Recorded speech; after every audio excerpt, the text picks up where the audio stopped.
Laurie Patty. Did you guys enjoy yourself? Laurie. I had a great time, man. I had a blast. I was acting unusual on the stage. I was on the stage early. Yeah, you got up there before I normally did. Sheesh. I was on the stage too, like Hey, I the normally stage is. cool though. The stage I fuck cool. with the stage, man. Not everybody can come up there. Yeah, chill, Don't get it twisted. motherfuckers. But yeah, the stage is always love. We show love to Yeah, Slick. you definitely Vic, have to AD. receive that invite. Right, yeah, for sure. You know, so. But how did y'all like the new venue? This was all of our first time being there. First time we couldn't make it. Right, yeah, we couldn't make the first one. I really like the venue. Like we were talking off the pod, it's a party venue. You know, you see even from, you look up and they have the fucking disco balls and shit and the different lights and the floor and even the stage itself. It looks like an actual party venue. Right. Was that your first time ever being to 416? Second time, but I've never seen it like while it was going. I saw it when like nothing's going on. Like, nobody's in there. The lights are not on. Like I saw it once, but yeah, I mean, I think it fits. We were also saying like it's good now that you can go and dance, but you can also go to the second floor or even to the back part where the tables are and rap. Mm-hmm. So you don't have to always be in the fray like it was in Pioneer. Like it's always packed. You can't really step away and talk. So that's nice as well. But yeah, I like it a lot, man. What'd you think, Britt? Yeah, I liked it too. I think the best part was it wasn't so cramped. You wasn't like even fighting for position or room or anything. Which was dope. Actually bust a move in there, right? Yeah, low key. I think that was one of the best parts. I also like I didn't really go to the bar, but the simple fact that it's 3 of them now, I think it'll be easier for people to get drinks and not stand in line for hours at a time. That was a big issue. And then, it was dope. I didn't know what to expect. I didn't know if because it moved to a different venue, it would be less people or how that would work, but it filled up. I think it was fat. live. And I think... Well, real quick, the photo booth too. The photo booth. That was a hit. Mm-hmm. That was a great touch. So. Yeah, it was. I think it was a good move because obviously the space is bigger, but it also allowed for growth too. Because I think numbers wise, he probably still is growing, but now the growth is probably like visually it probably slowed down a little bit, but the space allowed for more growth. So now he can keep growing and more people can come in comfortably. You know what I mean? So like we were saying, like it's more elbow room. You can get your dance moves off and shit like that. My only thing though is the venue. The venue, and you can tell like the staff, the rules and shit they had going on. It doesn't really fit the movement and what he was trying to do. And I think I think I seen that. I think I experienced that conceptually. The clash there, and I don't know how much you can do to control that.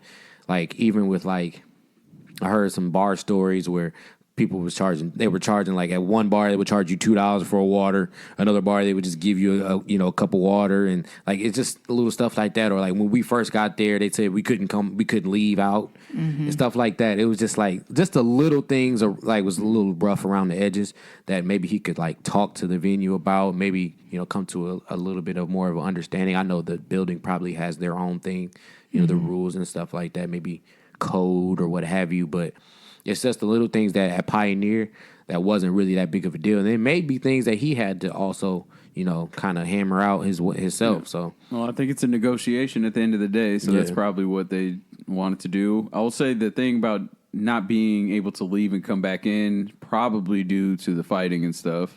That's real. So they probably were just trying to control that. Yeah. Also, like the venue's like damn near in like an alleyway, like the door. So you don't want like the shady stuff to be happening in that area. That's real. Yeah. So you don't want people outside. So and it just was. But really, I should be able to run to my car and grab something and come back. Facts. Right? Facts. Hopefully, it's not any weaponry or anything. Well, no. But yes, you should be able to go to your car and come back. But yeah, like as far as like dancing, the vibe, of course, oh my God, I want to give a huge shout out to AD and Slick.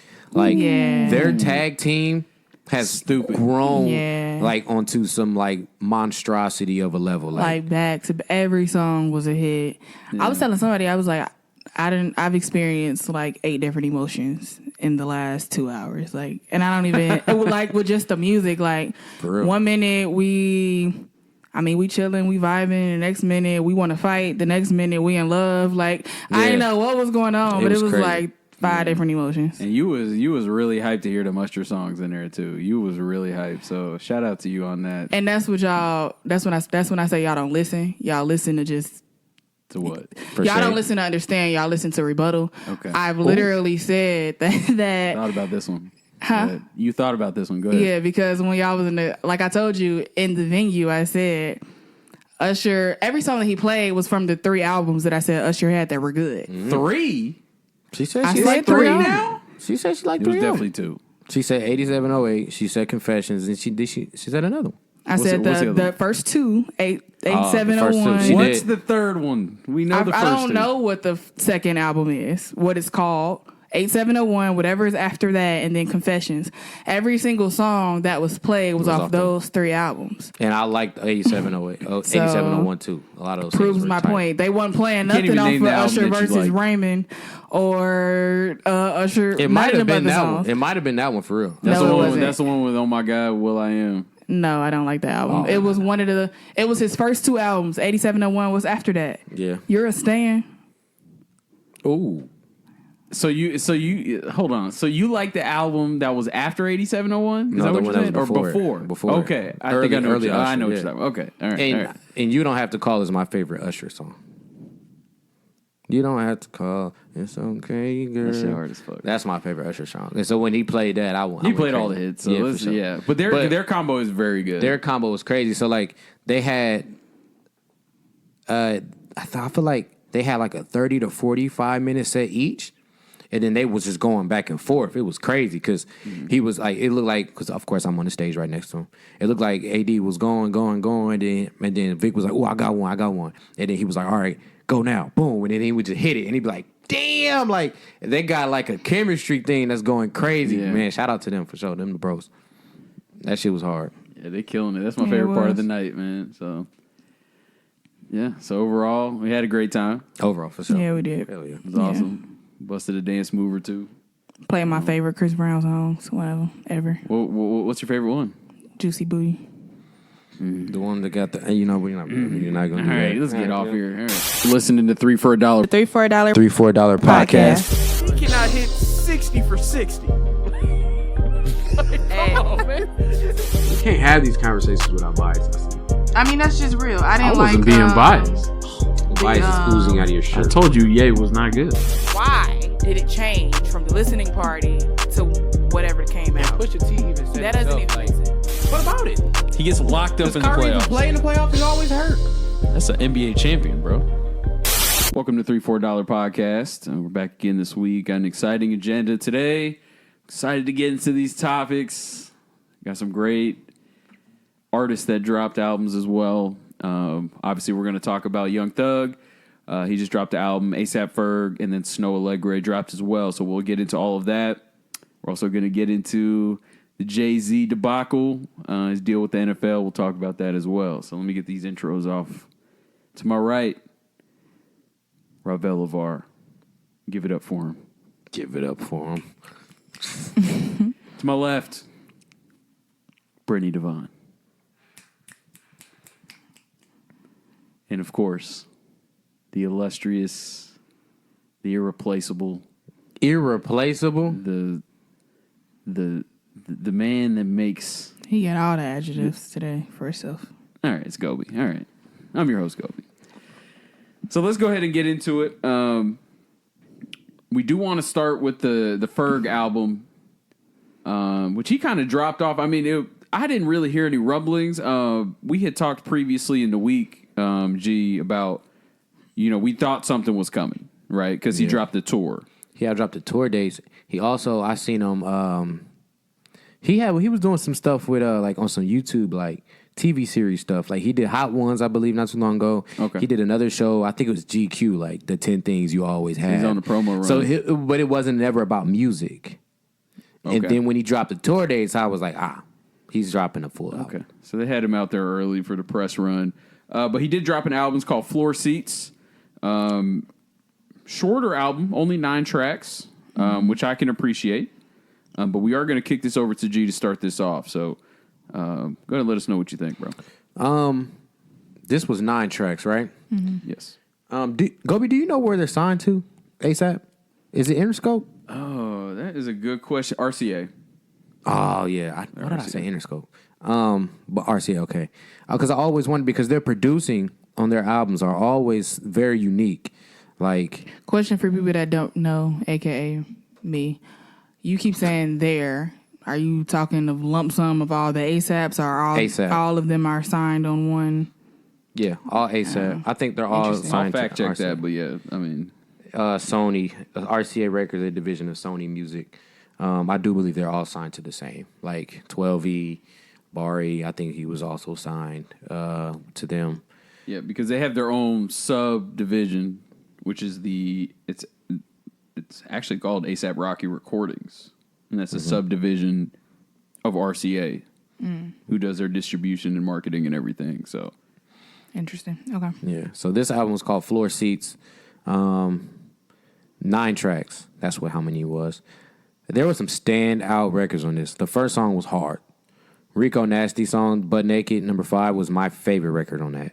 That beat was outrageous. It sounded like almost like a Rob Van Dam action flick, like 90s, like karate joint. Like, it was crazy. Like, and Rico Nasty murdered her verse. I might be biased, so Pups was tight, number 6. ASAP Rocky was on it. But that Ty Dolla $ign record was crazy. That's the one. That's the Ty Dolla joint $ign is I crazy like. for I like. sure. I like That to shit is hear hard. Yeah. for sure. I really enjoy this. I'm a Made in Tokyo fan too. I don't know. Many people pronounce his name differently, but I believe he says his name is Made in Tokyo. Yeah, I was gonna say there's no K in there, but There's no K in there. But I wanted a verse from him because I just like his music. But that song was tight too. When I seen Asian Doll on the feature list, I was looking forward to hearing from her because I actually never heard her, but I hear people like talk her up and say that she's a good artist. But that verse, her rendition on there was very underwhelming. But the song was tight. It's kind of like a twerk club record. But this is like right up A$AP Ferg's lane, and I think he kind of like here recently he's kind of made a lane for himself with like the hype music. And like I can't say that about his older music because I don't believe all his older music was just like hype all the time. I think he had a little bit more substance, like not really like conscious like J. Cole type shit, but like he rapped a little bit more, right? yeah, what was that album? The Prosper one. What was it called?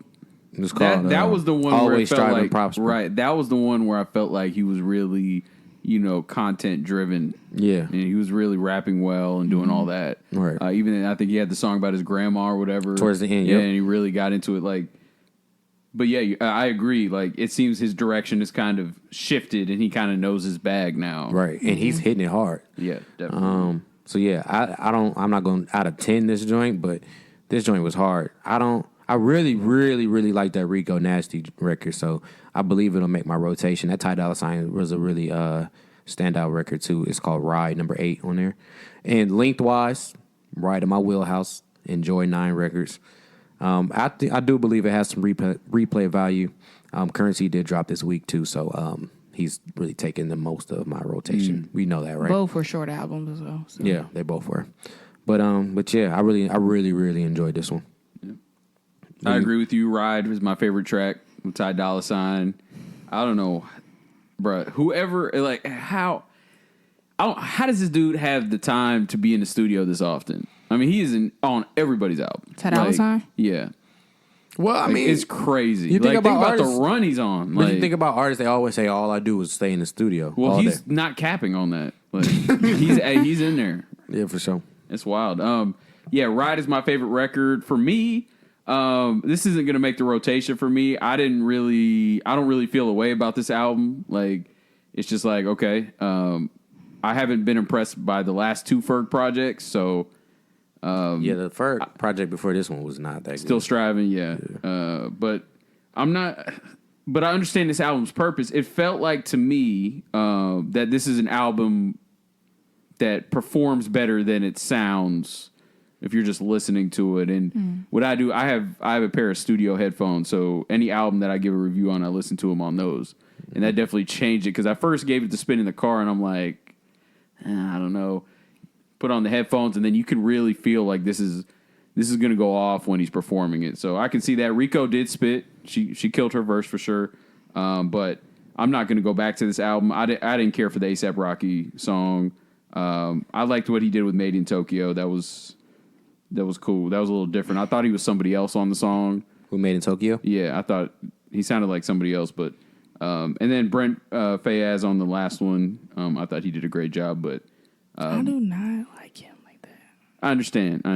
But Is that yeah. the dude that had the album with just his face on the orange Saunders' son, background? yeah, he was singing off key the whole album. I think so. People hype him up a lot. A lot of people like that album. For me. But yeah, it wasn't that good. He's hit or miss. It was not that good. Yeah. I like the album. I'm of the mindset that everybody can't make a turn up album. For me personally, like everybody's turn up album is not good. I liked his. I mean, the bars he put together along with the beats and stuff all were very cohesive. And they sounded good. I don't know if I actually have a standout track. But altogether, I really did enjoy it. It was very short. I listened to it like twice, and it went by super, super fast. It was only 27 minutes, which was cool. Just in time for you to get lit, go to the party or whatever. Rigo did a good job. I like the Made in Tokyo song or feature. I can't say I really remember the Ty Dolla $ign one, which is weird because I love him, but I don't really remember what that song was. You go back. That joint is hard as fuck. Yeah, I'm gonna have to go back and spin it. But yeah, the project, I liked it. I don't know if I would go and I'm not about to run it every day, but I would definitely go back and listen to it for sure. I looked through the producer list on this too. Frankie P produced 2 tracks. Timberland produced number 7. And Tweak Tune did the record that had Rico Nasty on it. But the other ones, I really have never heard of these producers. I'm very interested in see if to look back and see if he works with these producers a lot. Tweak Tune also did Wham too, so it looks like Wham is the 3rd track on there. So yeah, I liked it, man. I enjoyed it. It was a banger. You can definitely tell Timbaland's on the Hummer limo for sure. I feel like that would have been my first guess. I don't know. I feel like A$AP Ferg just sounds better with other people.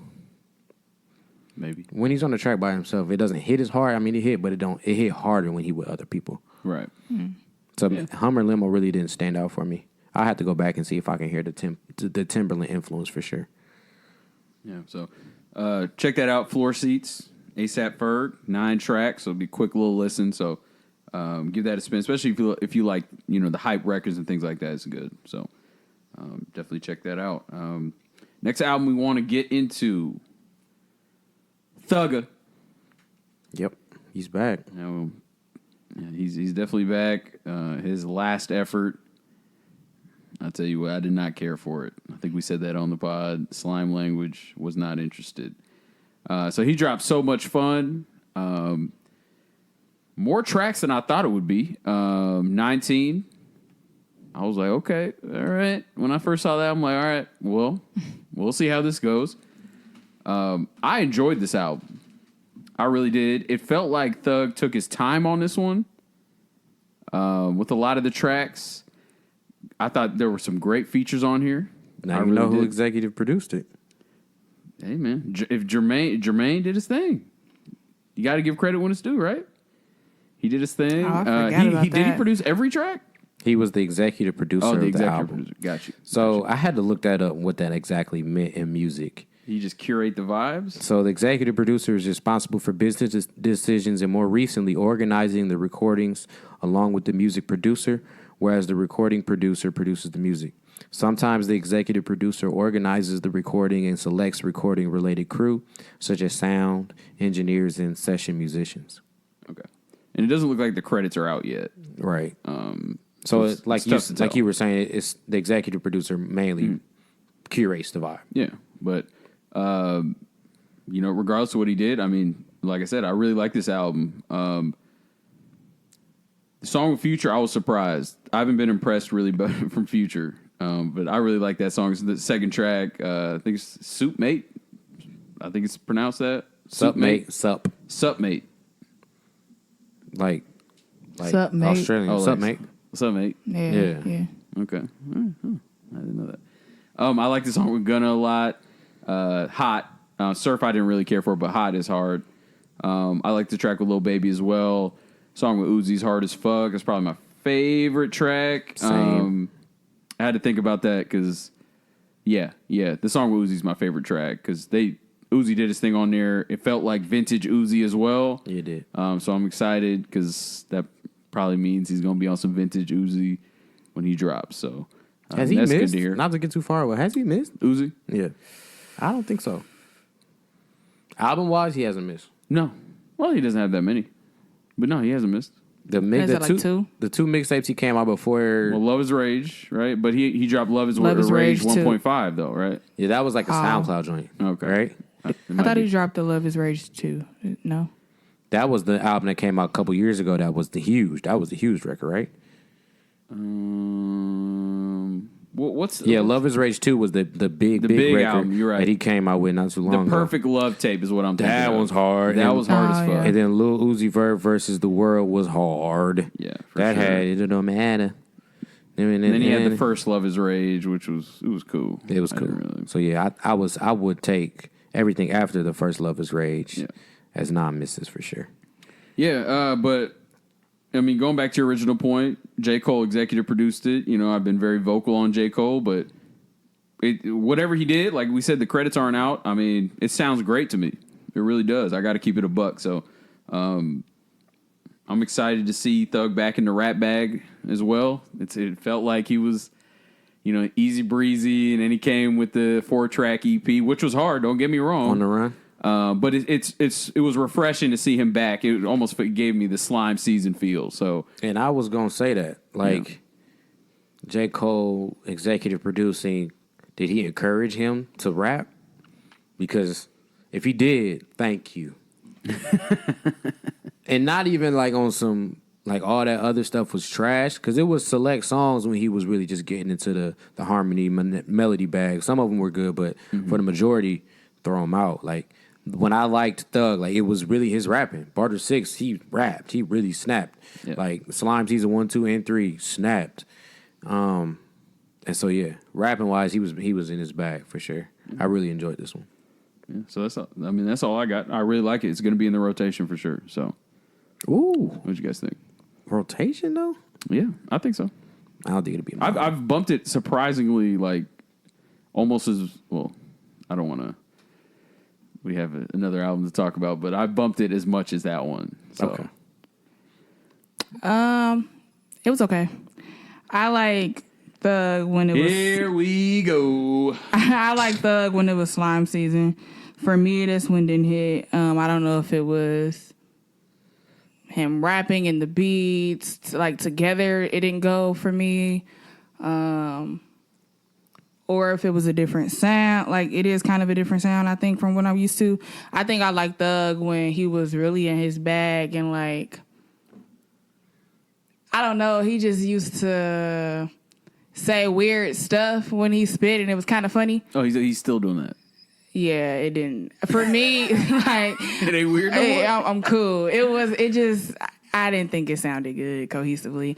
I got bored. Track 1 seemed extremely long to me for some reason. The Future track, I'm not a Future fan whatsoever, so I didn't really enjoy his nothing about what he did. I mean, I do like Uzi. Uzi did a really good job. The Surf song, it was pretty cool. Like I think I said before, I think it was Gunna. that he was featured on another track. I can't remember what it was, but I enjoyed it. I've been liking his verses. We got to that give he's Gunna had a his couple respect, man. times Gun is hard. here. Yeah, Gunna had another good verse that I heard. But it seems like when I hear a good Gunna verse, I hear like a string of 4 bad Gunna songs, and then I hear another good verse from him. And so it's kind of, I'm not all the way in there yet. But if you like revisit Drip or Drown too, like there's a lot of songs on there that are good. Okay. All right, continue, Britt. This is a lost cause at this point. Go ahead. I mean, yeah, I don't really have a standout track. Nav, I do not know why. I can't get down with him. I just wish he stops making music. I do not like nothing that he ever does. Like, it's He ain't all good, no, bro. I swear. Come on, man. It has all been trash. Like, stop. All? Every Perfect single Timing was hard. All right, so give him that credit. No, Like, it wasn't. no, For I've me, given it him was credit. not. I'm cool. You didn't like You didn't Perfect like Timing? Perfect No, I told y'all that. track. And I Interesting. spent it like 3 hours. I spun it, whatever, like 3 times. I can't get down with nothing that he does. I'm cool. That tape was hard. I mean, I'm not surprised. Don't. Like, I don't mean to put you in a box, but That's like, fine. I don't care. I'm not surprised because it doesn't seem like that's something you would enjoy. Yeah. I don't mean to. Perfect Timing was hard. I That did. tape was tight. And shout out to my homie Levon. Like I told him to run that. He really likes that. He really fucks with that Good track. tape, man. Yeah, I wasn't impressed by Nav's last effort. I mean, there's maybe 3 tracks I liked on that, but I mean, yeah, maybe I can understand where you're coming from, G. But I mean, he's still a great producer, so maybe he should do that. Just don't touch the mic. Yeah, like Back up, bro. I'm cool off of him and all that. He needs to stop. I mean, but yeah, it was cool. I won't, and I don't like to. I'm not trying to box him or nothing like that. Get creative, but maybe I don't know. Like I just don't know. I think wasn't there's feeling something this to one, be though. said, like you say, like you really enjoy the Slime seasons. I think there's something to be said, like always. When a rapper is hungry, that's when they make their best music. And it's funny that you said that about the first song, like it was long. And did you say you didn't really care for it or what? Yeah, it was just long. That was the one where he was a little bit more personal, I feel like. Because, well, before I get into too far, he doubled down on his previous statements. Because the last bar on the last bar on the chorus, on the hook, he said, "I don't care nothing about no cop. I'm just telling you how it is." So he kind of doubled down on the fact that he don't really care about the black people and their plight. Okay, And he doubled at doing. least he's consistent. He's sticking to his There's another guns. bar I want to talk about too. That Dirk bar. What he said, he don't care. He said, "I don't care nothing about no cop. I'm telling you just how it is." Yeah, that stood out to me, and it's the hook. So he says it 3 times throughout the song. I'm like, "Whoa, okay, yeah, we heard you." But then like this hook is just, I can no longer disguise it, bitch, because I'm rich. I got cars galore, little bitch, because I'm rich. I escaped every one of the licks because I was supposed to be rich. Like, it seems like he just at a point in his life that he's accepted where he's at, and he's just not turning back. He's really, I don't know if I can tell that he's appreciative. I would assume that he's appreciative of where he's at. But I will say that I don't think that he can revert back to those hungry days no more. I think he almost forgot him. Like, this is where I'm at, and he believes this is where I'm gonna stay. Yeah, I mean, so he that's got what a too lot of comfortable. artists do.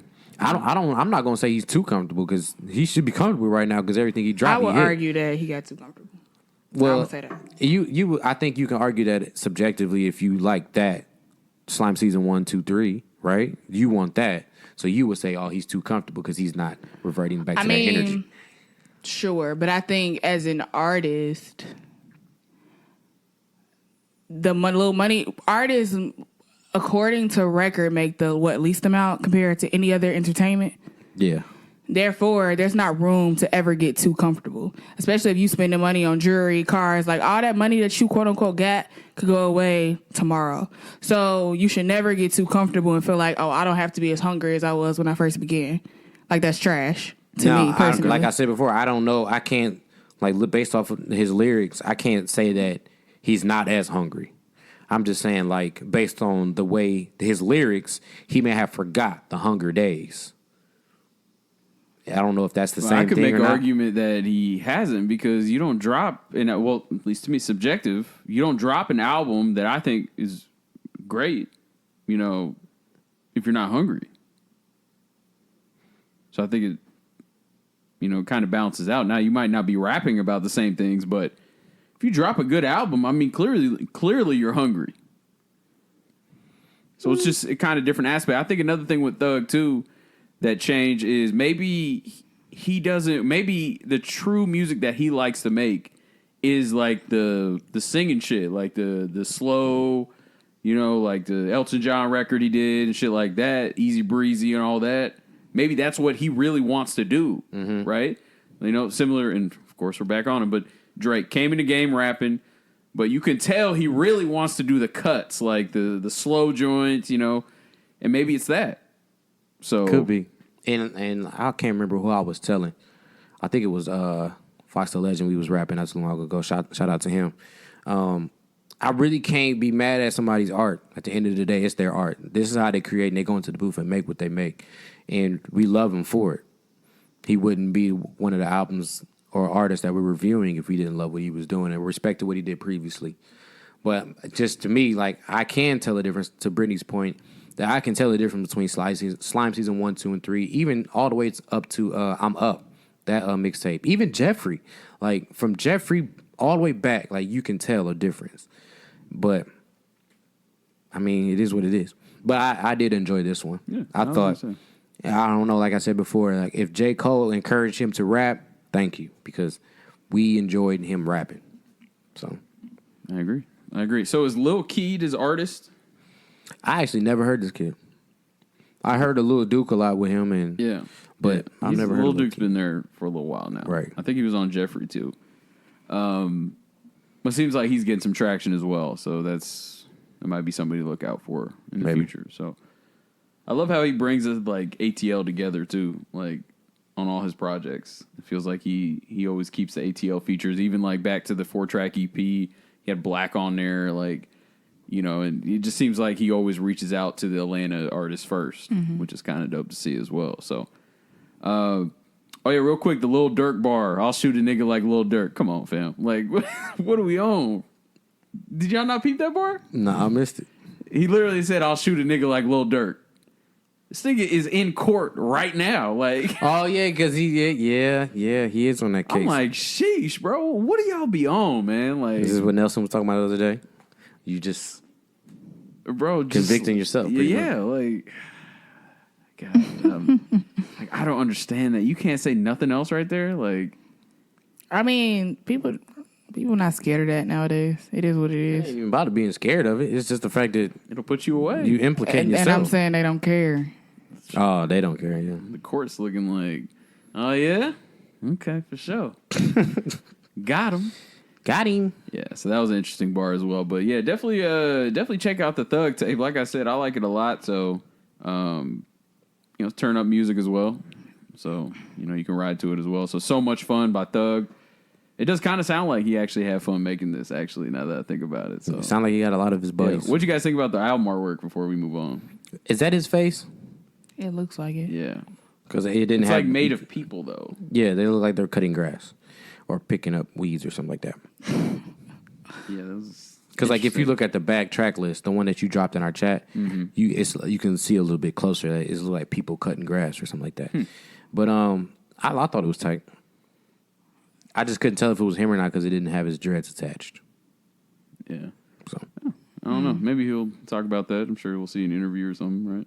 he don't do interviews. Oh, well. It's interesting. I guess we'll never know then. So let's get to the third and final album. The Glorious, the Flawless, the...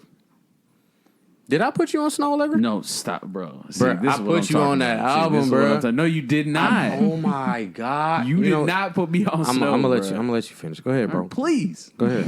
You did not put me on Snow. We'll talk about it later, bro. Bro, I will give you your credit, bro. Barely. I will give you your credit. If you really put me on, I will give you your credit. But if you didn't put me on, I'm going to keep it a buck. Definitely didn't put me on Snow. For All sure. right, go ahead. Anyway. Snow Allegre dropped. She dropped the album. It's called Those Feelings Again. Just feels. Those Feels Again. I'm sorry. So we knew where she was going with this one. So, Britt, please take us away. Did you listen to Don't Explain? Yes. I told you to listen to that album. No, you told me to listen to it, and I said I have listened to it. Remember? Remember because we both had it downloaded. You remember that? We had this whole conversation. What was the conversation? We were like, okay, so you go, what's that song? Time. You're like, have you heard Time? I'm like, yes, I have the album downloaded. I need to run all of it. You didn't that's not putting me on. Time not. What's Time? Time wasn't on there. Time was on Fields, I believe. Time was on Fields. I told you to listen to the album before that. Don't Explain, the EP. The one where she got the bandana? This is the one you told me to. It told me to listen to. Did you listen to this? Yes. The one with the bandana, right? I don't know if that's a bandana. It looks like a a hoodie or hijab. a Yeah. hijab or something. And she has the astronaut outfit on Fields. And Time is on Fields. The Fields was hard. I think Fields was better than the Don't Explain. Maybe that's why you... Because okay, so I don't want to get into your review, but Yeah. she has the song on the album where the Charlottesville 9200 with James Fauntleroy that was on Don't Explain, and I felt like that was like the mirror. It was like the part 2 to that on this album. Okay. So that's why I remember that. You didn't We'll finish this later. Go ahead, Brett. He didn't put me on. Go ahead. Oh, my God. I think the title of this album was perfect. Obviously, it was a play on this previous album being just called Feels. The intro. I just caught that. The intro was hard. It was very short, but it was hard. I Want You Around, an amazing song. I have that on my playlist. It's the first song on it, actually.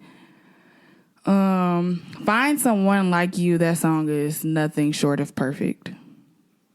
The whole song is perfect. Wow. It's perfect in every sense of the word. Rick, can I stop you real quick? What's up?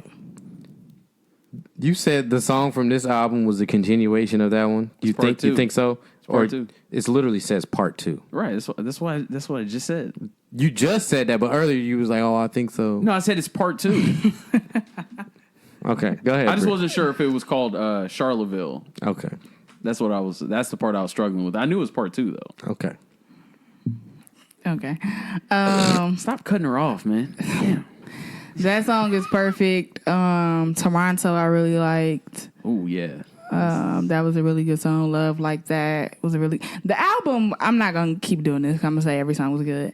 The album was amazing. It's all up and down your rotation, ain't it? Oh yeah. Yeah, I love every bit of She it. dropped that I little pic. would She was in the definitely sand. She play played this. it. She had it playing on her little I'm telling story. you, like- foot in the sand. I And said, it was wow. the same song. Like Find Someone Like You. Perfect song. What makes that so good for you? How many perfect songs are on No, that this was It's the the same one. song. Oh, okay. All right. She literally has not got off that song. Jesus. No, because I mean I did. I said Toronto was good and Love Like That, but literally the whole album was great. So Why do you like Find Someone Like You so much? Yeah, why did that speak to you? I mean the words. You have to listen to the words. The words. I mean, that's what we're here for. Well, you literally have no choice when you're listening to the song. So I mean, that's not true at all. At all. The words sound really, really good. They mean a whole lot, I think. But also, all right, sorry, go ahead. right. Also, just the beat. She has this little choir thing going on at the end. Like, I don't know how to explain it, but cohesively, like, listen to it. It was a vibe. It's a perfect song. Perfect. Didn't really say much, but it's perfect. Got it. Because I don't know how to explain it till you listen to it. You'll pick it up. I think I feel where you're coming from. Yeah, you'll pick it up. You listen to it. That's it. Great album. Great album. 10 out of 10. 10 out of 10. 10 out of 10. Is it in your top 3 for the year? I don't know because I'm bad at remembering what dropped throughout the year. Let's do just R&B. Is this? I don't know what dropped in R&B this year. At least you're honest with yourself. Yeah, I don't have. I'll figure that out later. It's up there though. Yeah, for sure. Okay. Yeah. Great album. I've been running this like crazy. I think Britt said it best. Toronto, hard as fuck. Really, it's 6 through 9 is like a whole vibe. So Toronto, Love Like That, Be Careful, and then Charlottesville, 9200 Part 2. Like this. Am I the only one on the podcast that like rap? I like rap, bro. Because this is just like, I feel What? overshadowed right I now. love rap, man. It's Y'all just talking over me over here. nah, bro. I mean, I love rap. It's just That song is a perfect wedding song too. Not to go back to that, but it is. I heard you. Like no cap. So anybody who's getting married, go to that song. okay.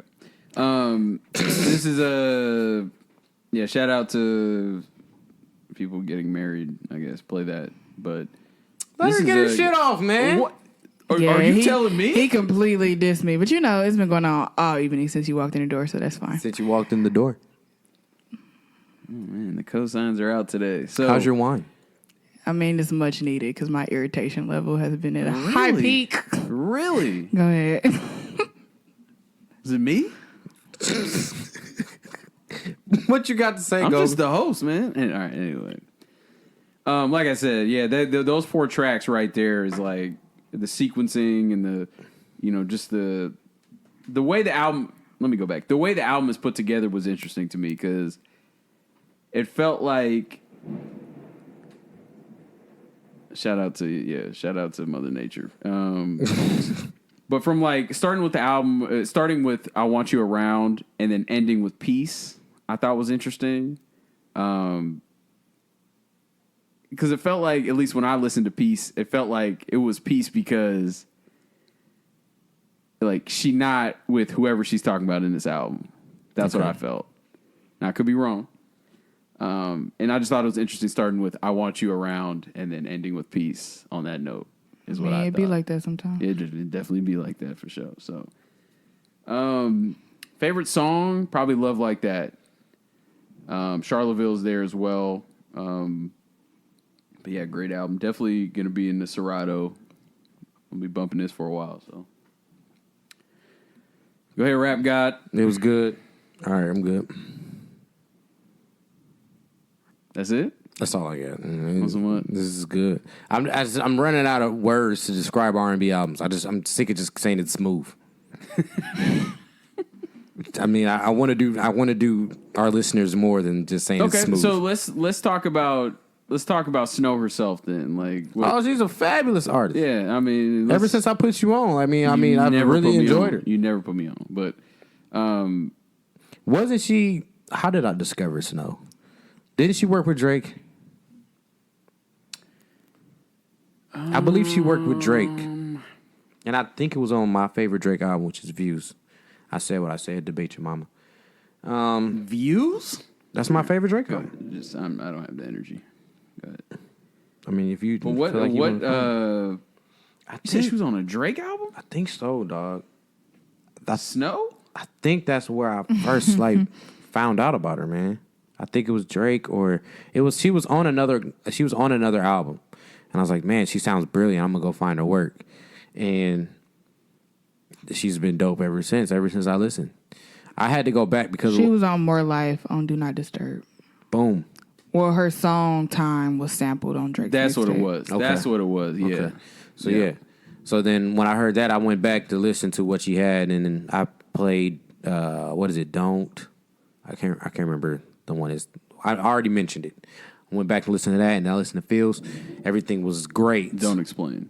Don't explain. Yep, don't explain. And I mean, I love her. I think her and Georgia Smith are very similar. I don't know why. Maybe because they're light skinned. I don't know. But I really enjoy both of their music. But this is just another good album from Snow. I really like her music. I'm just tired of saying everything is smooth. Because it is. I mean, that's what it is, though. It's just like you can just listen to it. I mean, it's sage music for sure. Okay. Burning the sage, Yeah. doing all that. but- Wine and Canvas. Yeah, it's fine. Yeah, it is wine and canvas for sure. But I don't know. I like Snow a lot. I always talk about her feature on Boogie's album. I thought it was phenomenal. Dang, I forgot she was on that album. It was only 25 seconds, but I mean, she just comes on the track and it just feels like her voice is like so pure to the point where it just. She's Swedish too. Oh, I was about to say Okay, she's Swedish that or makes sense. Australian or something. Yeah. Something That that's makes not sense. from, yeah. That makes sense. But yeah. Fun fact, she liked one of my tweets one day, so you think she'll answer a DM or She may. She may. Okay. Try to get her on the pod Shooters got to shoot, fam. from 30. But yeah, definitely go ahead and check that out. It's called Those Feels Again. Actually, I didn't do that justice. Fun Those fact: she feels signed to Sony when she was 13. So Damn, really? Very talented, All man. right. They scouted her for sure. All right. Let's get to our conversational piece. Jay-Z, Jigga, The Rock. He has, well, I think it's Rock Nation, but obviously Jay-Z's the head of that.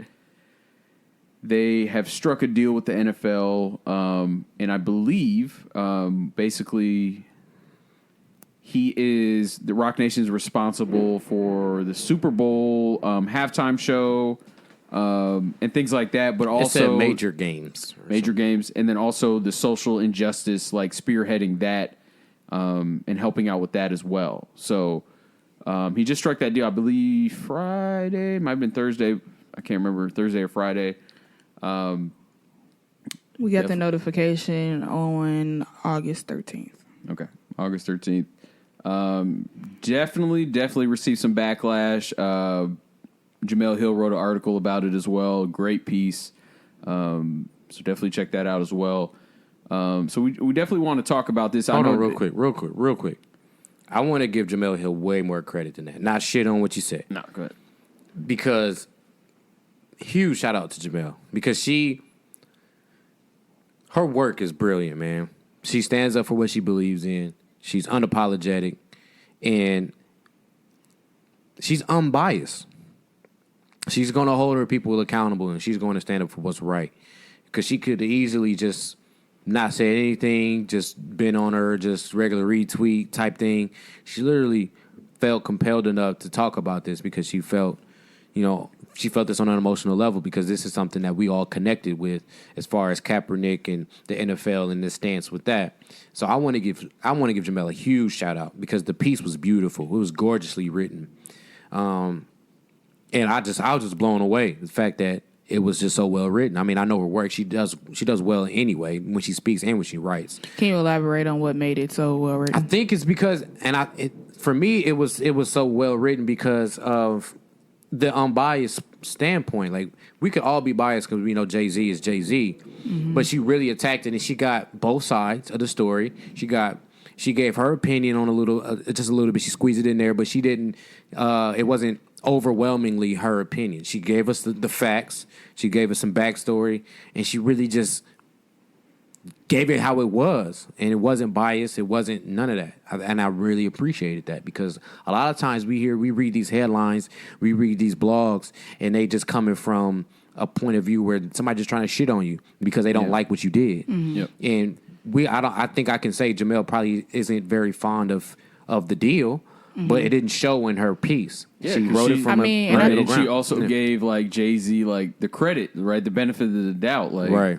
He does this, and that. And that's the thing that the blogs will leave out. They won't give those flowers there. Right. I mean, that's what sets an actual journalist apart from somebody that's not a journalist. A journalist is not supposed to give their opinion anyway. Right. They're supposed to give their unbiased and just tell you what it is, the facts. So at the end of the day, that's a journalist, not a blogger looking for a headline or just to sway somebody's opinion. Yeah. Say that, blogger, writer, So PR, queen. Go ahead, finish the intro. Go be my fault. I mean, I was really done. I mean, we're just gonna hop into it. I mean, what do y'all think? Like, this was a big bombshell. So, kind of want to start with our journalist over here, right? Our blogger extraordinaire. Or, You got all the facts, the Yeah. screenshots, and yeah, tell us what did you think about this deal? I want to know. Okay, is the deal? So when I read it, right, and I may have been missing some things, and I'm very upset that I am. that I feel like I am. Mm-hmm. But I got what you got, what you said. It's the deal that he's going to, quote unquote, executive produce. You know, we talked about that a little bit earlier. The halftime shows or, you know, halftime presentations for the NFL. To partner with, you know, social injustice. Shout out to Mother Nature because they going brazy in the background. If y'all catch that, sorry about that. But is he going to help spearhead the social injustice movements that, you know, we see in partnership with the NFL? Is that another portion of it? I believe that is. But to me, there has to be more to it. So when I read it, I figured it would be some backlash because there was, you know, some people, probably a good number of people, a small majority, if you will, that wasn't very fond of the NFL. So any dealings with the NFL, that small majority wouldn't be, you know, too happy about. So go ahead, Britt. Okay, so from my understanding, the deal was to help curate, if you will, the halftime show. The second part of the deal is Rock Nation will help play an important role in the NFL's launched Inspire Change initiative. Okay. The Inspire Change initiative is a collaboration between the NFL and the Players Coalition, right? That group of people are seeking to advance social and racial justice. Awesome. The initiative focuses on 3 causes. Okay. Education and economic advancement, police and community relations, and criminal justice reform, right? Yes. So, ironically enough, the day that we all got the notification on our phones that this was all happening was August 13th. August 14th was the 3-year anniversary of when Cap first kneeled in the first place. So there's that. Perfect timing, bub. I think it's interesting that for me, this conversation has shifted tremendously into a divide almost. It's almost like we're not really looking at maybe the bigger picture, quote unquote, but we're dividing Cap and Jay-Z. Nothing new from people wanting to bridge this divide within the black community, okay? Especially black men, cool. It's nothing new. But I think it really started when people were saying, oh, Jay-Z talked to Cap. Other people, Nessa in particular, for people that don't know, Nessa is a host of her own TV show on Hot 97. She's also Cap's girlfriend. Girlfriend or wife? I thought they were married. No, this is girlfriend. Okay. I'm sure you've all seen her interview people. She's on YouTube. She's interviewed several artists, so you've seen her. But that's his girlfriend. She's spoken out a lot about it in the past few days, subtweets and all this stuff. A lot of her opinion is that, Jay-Z is doing it for the money. And one tweet that stood out for me was Brittany Packnett. She's an activist, for people that don't know. She said, this is the thing that makes me saddest about this Jay-Z/NFL situation. Jay-Z came in to benefit materially and directly from everything Cap risked, lost, and sacrificed. Cap lost so much, and Jay swooped in and put all Cap lost in his pocket. That's the hardest part to swallow. My thing is, I think people are trying to make it seem like Jay was just after the money or it's a money deal. And I don't think that's what it is. Like, we know Jay-Z's history, I think for the last couple of years, farther than that, but for the last couple of years especially, he's done a lot within the black community to highlight injustice in America. She's helped with families. Mike Brown, he helped with that whole situation with his family. He helped with Meek Mill getting off. There's like countless things that I don't feel like I need to rattle off to kind of justify what he's doing now. But, if you do the research, you know what he's done. personally, I believe my thing is I would have wished maybe that I think he had the leverage to say, okay, I want Cap to be a part of the conversation. Or, okay, if we do this, can we somehow work out Cap getting a job back or something like that? Like, I know that it never started or was never about his job, and I think what he said in the press conference was misconstrued, but I completely agree with him. He said, okay, we kneeled. Everybody know what we kneeled for, what's next. Like, it's time to go to actionable items, and I completely agree with that because how many times are you going to protest in the street? How many times are you going to picket and expect something to happen? We've seen from the 54 years when Martin Luther King and all them did it, that nothing has changed from protests and marching in the street. So what's next? Like, what is there to be actually done that will actually bring results? Because protesting is not working. They ignoring you. Like, so what's next? And so I completely agree with that. I think a part of his mission was to get a seat at the table pretty much. But like I said, my only thing is maybe if you would have had that leverage and said, okay, we're going to do this, but let's find a way that Cap can be involved because, I mean, he started this, so he needs to be a part of the conversation. And I think that's a lot of people's problem. But I'll say that for now. Y'all go ahead. I agree with most of what you said. When I saw this deal, it was weird. I thought I saw a lot of people mad. You think that was weird? Yeah, I do. Because, like Britt highlighted, I mean, we know Jay-Z's track record. We know what he's done. We don't even have to say it. I don't know how the first thing when you see this, you can, like, how can you get mad? The point I want to highlight is what he said in the press conference. Like, at some point, like, you have to take the reins. We have to do something about this. Like, we can't. I don't care what anybody says. To me, protesting doesn't work. It doesn't. I understand the purpose, but it doesn't work. You can't just protest and expect change. Nothing's going to happen. At some point, we needed a seat at the table. That's the only way things are going to get done. And who better than Jay-Z? You know, like I said, the countless things he's done. He can provide a voice. He understands what our community needs. So who better? As to your point about getting Cap a job, would Cap have wanted a job out of pity? Because that's what that would have been. I think he wants to earn the job. I don't know.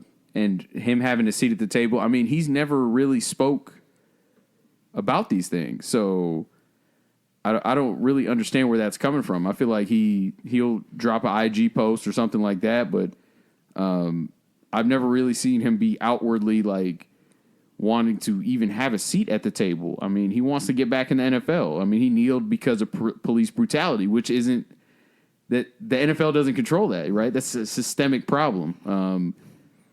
So I don't see why we would need to give Cap a seat at the table on this. I think Jay-Z's the perfect person. I believe in Jay-Z, so I think he's going to do great. And no matter what we want to think, I mean, in the black community, I mean, kids are going to keep playing football, especially black kids. So at some point, we need somebody in there that's going to be able to control this, or not control this, provide their insight and, cause change from within, because there's only so much you can do from the outside. Cap has been blackballed. There's not much he can do. It's plain and simple. It's been 3 years. Hasn't received a call. I mean, I know the Ravens almost brought him in, but, I mean, it's a wrap for the job. I mean, I don't think he's getting back in the NFL. It's plain and simple. I mean, he's clearly been blackballed. What you got something you want to say? I mean, but that's a part of the thing to me. Like, I don't think that's something that we should just glance over and brush over and say, "Oh, he's blackballed. He's not getting a job." It's like that's a part of the problem. Like, why is he not getting a job? Because he spoke out. That was a secondhand problem. That was a secondhand problem. The problem was injustice. He kneeled for injustice. Right. And he fully on expected to still have his job. Because I kneeled for the national anthem, that has nothing to do with my performance on the field. That's what I'm saying. And that I'm saying that, yes, that's the secondhand problem, but that's the primary problem right now of why people are upset. Is because he lost his job and he's blackballed because he decided to stand up for something that he's passionate about. And now I'm out of a job. Like, that don't add up. I'm going to go ahead and can I go ahead and get my shit off? Go ahead. Because it's a lot. I had to take notes because I'm one to forget all my points. So, Cap, and it's funny because our homeboy pulled up his stats and everything and kind of put everything in perspective the other day. It was kind of weird. His numbers wasn't really all that. So, numbers-wise, on the play on the field, it was never really all that. You turned the ball over a lot. QBR was horrible. But the timing and when he kneeled was interesting. And I explained this to the homies in our group chat. The NFL had one job to do, and they did it. All they had to do was blackball him for 1 to 2 seasons. All they had to do was withstand all the trash, all the boycotts, and I ain't watching NFL. All you had to do was 2 seasons. Because after 2 seasons, all the young guys from college are going to come in, and now they can say, oh, well, I got a young kid that I want to invest my time in building. He might be our next franchise guy. Before, when he kneeled, and then the next season when he didn't get a job, it was, we don't understand why he didn't get a job because he's better than these guys starting. It was backups that had jobs. And we know he's better than the backups. Yeah, and it was starters that he was better than too at that time. Now, if you blackball him for 2 years, that's 2 years on his age. He wasn't already, his QBR was like 88, which is not acceptable. He turned it over like 50 times in his career. That's unacceptable. So all we got to do is blackball him for 2 years, and then we can withstand the shit, right? So one thing that Gobi said that stood out to me, so his job is gone. It's gone. Like, there's quarterbacks his age that don't have a job now just because they can't play and they're too old, So it's gone. I don't think that's something that we can get back. But it's something that Gobi said that stood out to me. Black kids are still going to play football. There's nothing you can do about that. And me and Brittany and probably a whole host of other people that love football, that played it before, watched the show on Netflix called Last Chance U. If you watch that show, even I would encourage you to watch season 4, but watch them all, really. And you would get a good look at what's really going on in our country. Our education system, for sure, and the dire need in our communities. Because these kids literally live in the worst environments, and their last chance is football. These kids are like really, really talented. They got a chance at D1. They screwed it up because all they grew up around was trash. And that's all they knew. They got caught up in some shit, and then they took that to D1. They fucked it up, and now they had Last Chance U. They had East Mississippi. They had Independence, Kansas. But all these kids that say is, if I don't play football, what else am I going to go back to? We can't. So that puts an emphasis on the social justice system. That puts an emphasis on the education system. That puts an emphasis on the things that Jay-Z has made the deal for. To me. Okay? So, and also another thing about Cap's job is it was settled. He made a settlement. He settled with the NFL. He got, we don't know the money because they left the money out and disclosed it. I don't know what it is, and it's okay. But they settled it in court. That's done. He got his money back from the seasons, and that's a price that the NFL was okay to pay because it's the NFL. I agree. Maybe he could have spoke with Colin Kaepernick beforehand, or maybe he could have said, hey, I want Colin Kaepernick to sit right next to me when we do this because he was the one that helped with this, right? My thing is, this thing has spiraled out of control to the point where we forgot what it was. It was to the point where, okay, he was kneeling for social injustice, so I can still watch football. But now when Colin Kaepernick gets blackballed. No, now we don't want to watch the NFL, and because Colin Kaepernick don't have a job. Everything just got spiraled out of control. And now we need to get all the way back to the root. All right. Social injustices in the street. So what can I do to help? Right? And so I'm going to give Jay-Z the benefit of the goddamn doubt. You got to. Like, I don't understand what's the problem. I mean, I can see why you would be upset, because if you were upset at the NFL, you was boycotting the NFL, this, that, and the third, that's your root of your angerness, of your anger, excuse me, then I can see. But you got to scratch that. Colin Kaepernick's through with the NFL. Ed Reed even got a job. He still plays. Ed Reed is his homeboy that kneeled with him, that stood in the trenches with him. Ed Reed got a job. Well, he also does not agree with Jay-Z's opinion. But he had retweeted the shorty tweet. But or I'm like, he posted a tweet of his own. and you know what's Okay. one thing that's interesting? The people that are criticizing Jay-Z for partnering with the NFL are technically partners with the NFL. If you get a check from the NFL, you are a partner with the NFL. That's hypocrisy to me. Well, a lot of people also said that, I mean, what Jay-Z did is hypocrisy because, and I'm just playing devil's advocate or telling you the facts. no, say it straight up. But a lot of people are also saying that what he did is hypocrisy because he put it in a song. I told him I wasn't performing at the Super Bowl. I don't need you, you need me. And then he told Travis. Yeah, Travis not to perform and all that. So they saying what he's doing, I mean, it's hypocritical because now he's signing along board with them. It's also rumors, and I think this might be rubbing people the wrong way, that he's about to be owner of an NFL team, and this is also why he's doing this. But that's not reason to be upset. That's low-key what we need. Like, We need. Okay, so I would rather give my money to somebody that's trying to do something and also looks like me. So one of the things that I admire about Brittany and what you were doing with your public relations thing, not to diminish it by saying thing, but one of the things that you advocate for, right, is inclusion in the in business, right? And so one of the things that you it was your senior capstone or your senior project or the joint, the yeah. thesis. In grad school? Yeah, the grad school joint was the inclusion handbook, right? You made this whole handbook of how these businesses or these corporations can basically improve on their inclusion on minorities, right? So we understand that there's a market, right?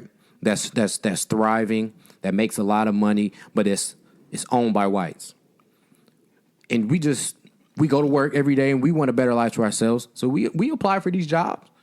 We want to own things. LeBron want to own an NBA team.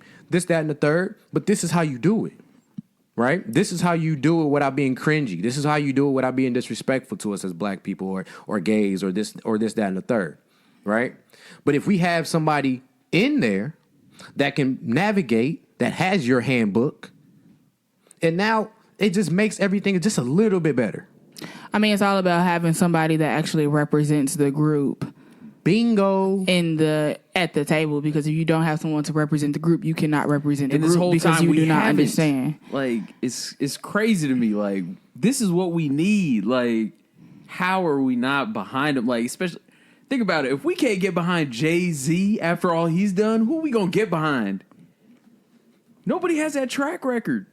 And then we always say we mad at somebody when they don't fuck with us. When they the ASAP Rockies, oh, I don't give a fuck about the kids, or Young Thug. I just said his quote again. Fuck a cop. I don't give a fuck. But then we get somebody that gives a fuck, and we don't want to fuck with them because it rubs us the wrong way because we was boycotting the NFL. Exactly. And when you was boycotting the NFL for all the wrong reasons, it doesn't even make sense. Like, all right, we got somebody in there, and that clip I was trying to find from his Rap Radar interview on Tidal. He explained his Nets deal, the Brooklyn Nets deal, when he was saying how basically he did that deal with the New York Nets. He did it for Brooklyn. He said, I didn't make a penny off of that deal. He said, he made like a very, very, very small amount, but he really did that for Brooklyn. He's like, I didn't make no money. They made all the money. He's like, but then people wanted both ways. Jay-Z the highest billion, the most profitable black artist or something like that. He just got in. We all like bigging up him the next day, but the next day we mad at him for making a deal. But it's like you can't have it both ways, bro. Yeah. Like, are you gonna roll with me or not? But if not, I'm still gonna fight for what I believe in. That's what I fuck with. Like, Jay-Z isn't swayed like by the public. Like, he's gonna do what he thinks is right. So I trust Jay-Z. Yeah, if there's anybody that I would trust, it would be Jay-Z. Trust. Yeah, 100% right. Especially because he's earned it. Like, all that he's done, you're gonna take it away because I will say it is a little sour. I'm not gonna front and say it's not a little sour. It's not a little weird. It didn't like, oh, was he like, But then you gotta revert back. You just gotta go back and think about what you're doing, like, and who this is. This person really, like, literally, really helped Meek Mill get out of the situation. I mean, but you got to think about it. It's almost like one of those things that people used to do in elementary school or high school when they was mad at somebody, and because they was mad at somebody, they didn't want you talking to that person.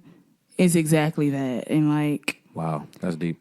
Eric Reed posted, his tweet was, "We never advocated for Colin to lose his job while we fought against systematic oppression. That's unjust, and where the NFL inserted itself into this. Now the NFL is championing social justice to cover their own systematic oppression and blackballing Colin. So we will fight to get Colin's job back as well. Jay-Z knowingly made a money move with the very people who've committed an injustice act against Colin and is using social justice to smooth it over with the black community." So a lot of people feel like It's just the a money NFL thing. really don't care. They just looking to gloss it over Now, and look like they do care with partnering now with Jay-Z. there may be validity to that. There may be validity to that because I do believe that the NFL gives a very small care to any of the players, and it shows even when it's time to get paid.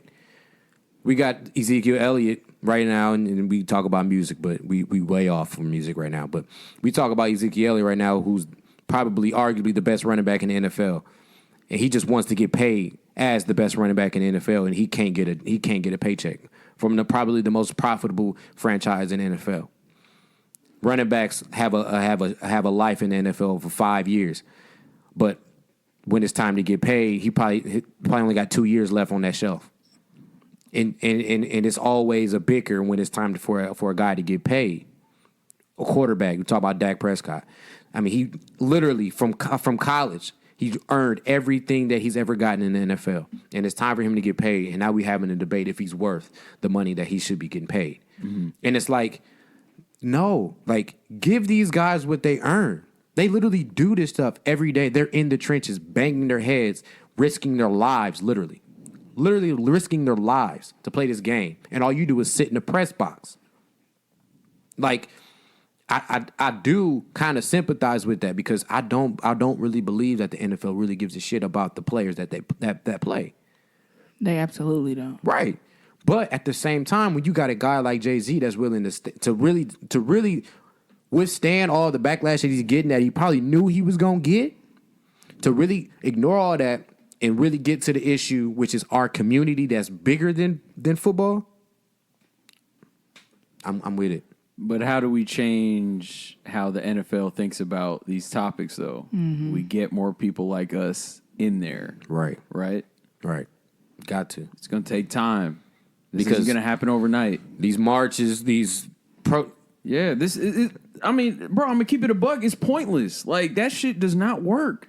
because just like he said, bro, like just like Gobi said, like you could protest, you could do something that they don't like, and it takes just like that for them to get an idea to get you out.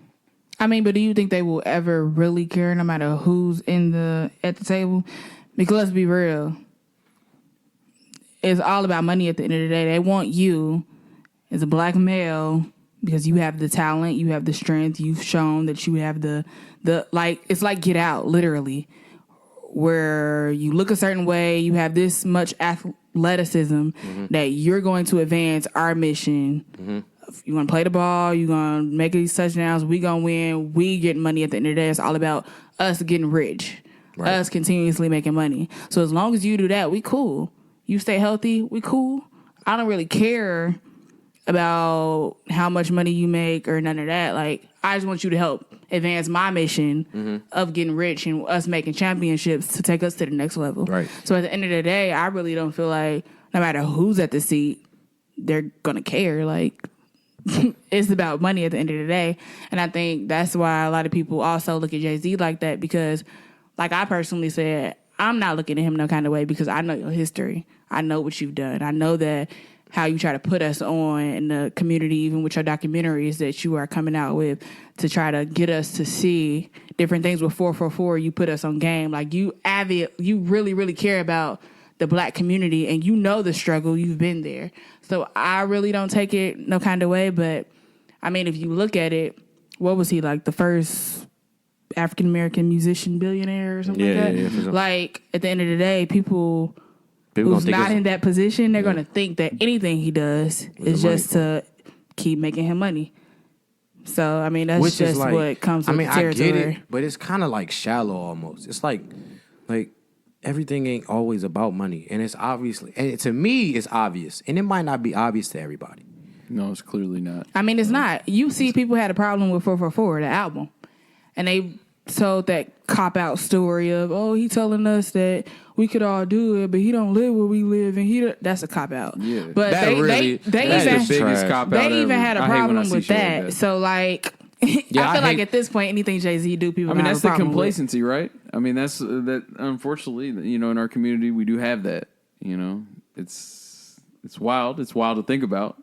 You know, It's the most backwardest thing in the world. Gubby. exactly. We say we want the change, we want these things, but then we're not willing to do the work.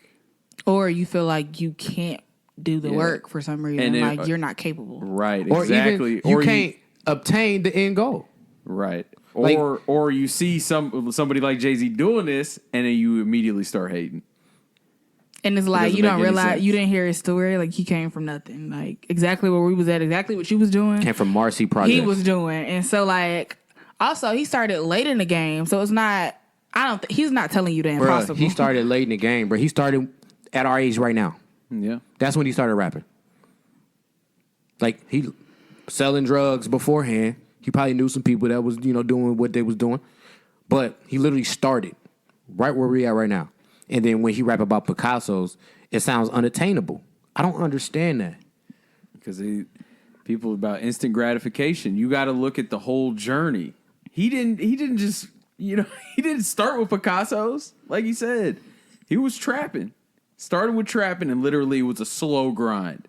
The man is what? He's damn near 50. 50. He's 50. Yeah, yeah. That's 25, 20. Slow grind. He didn't get to this level.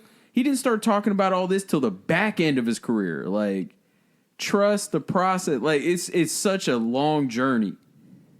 Like, I honestly, I can't believe I've seen a lot of shit on Twitter that has made me a little, like, I felt away. Like, seeing, like, they posted the picture of Troy Aikman where he looks like Jay-Z. Yeah. You seen that joint? And it was like, this is Jay-Z.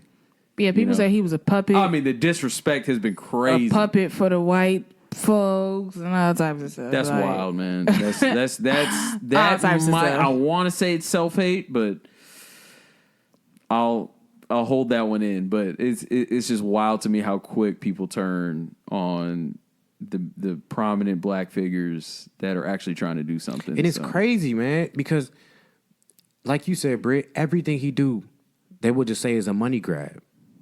And it's like, how are you listening? Because I'm the type of person that I tried as little. I'm not gonna say I'm not, but I really try as little to assume a person's motives. I like to get it from them and in what they say and reference what they say. He literally said, and that was one of the biggest deals in my eyes that he's ever made was the Brooklyn Nets deal.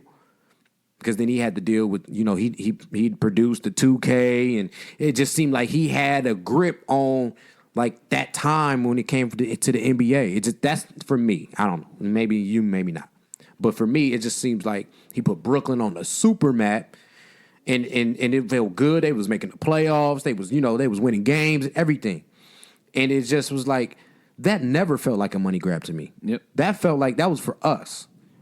It's just weird. And even 444, that never felt like he was shitting on somebody. The money phone thing. And it was just like, no, like, I bought this painting and I sold it for this. And then it switched. This is how you get rich.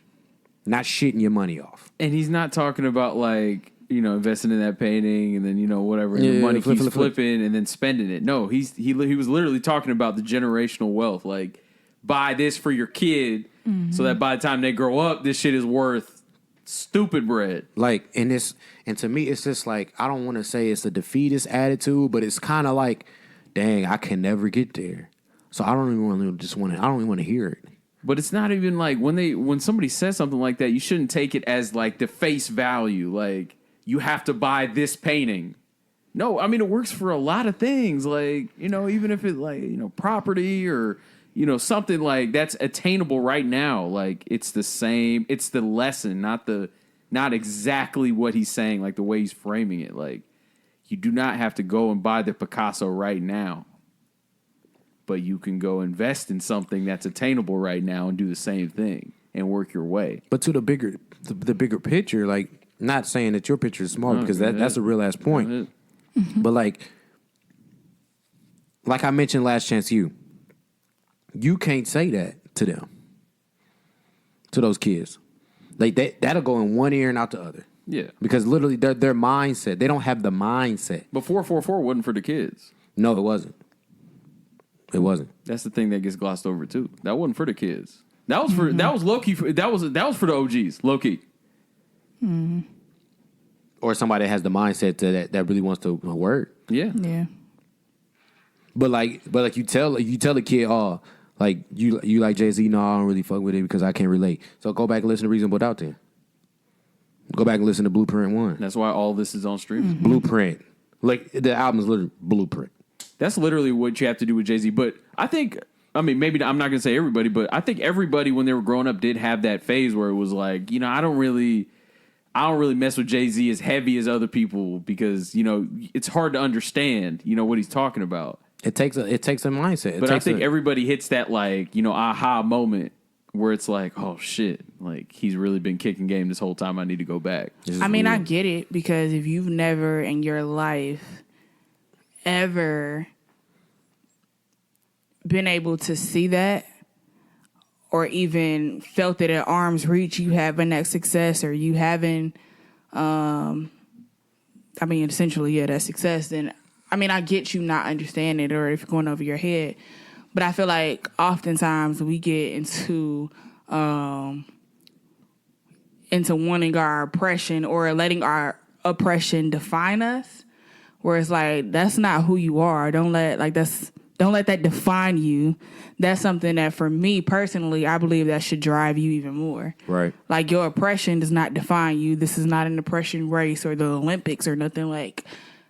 Let your oppression as an oppressed group, let that motivate you to keep going forward. Like we have plenty of examples of people that are very, very successful now that started from nothing. So I don't know why you feel like it's so freaking impossible when we have several examples. And maybe it's because they're telling you now and they've already made it.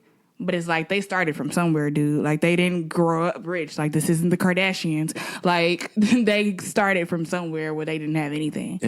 I'm gonna go back to it again. Like when I watched that show, man, that Last Chance U show, it opens your eyes because you feel like, well, I feel like now, like I'm surrounded by people that really know of our history, our positive history, our success stories from our ancestors and things of that nature.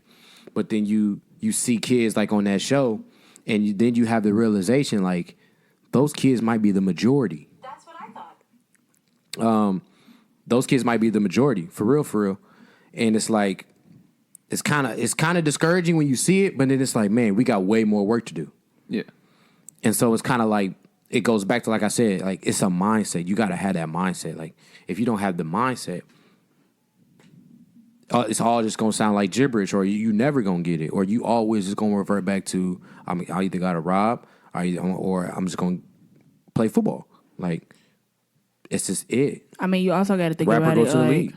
that is the majority. It is for real. Like people talk about, I mean, okay, so Gary, most of the people, it's weird because most of the people that I went to school with have either now died or went to jail, whatever. But that's literally everywhere. Like that one guy in Last Chance U was from Dallas. He experienced the worst life that I've ever heard in my life. You got that in New York City. Like it's literally bad parts everywhere. New York, California, Compton, like everywhere you go is a bad part. And so that is the majority of how we think as a group. There's kids out there everywhere, like, could barely even read the book that got the information in it.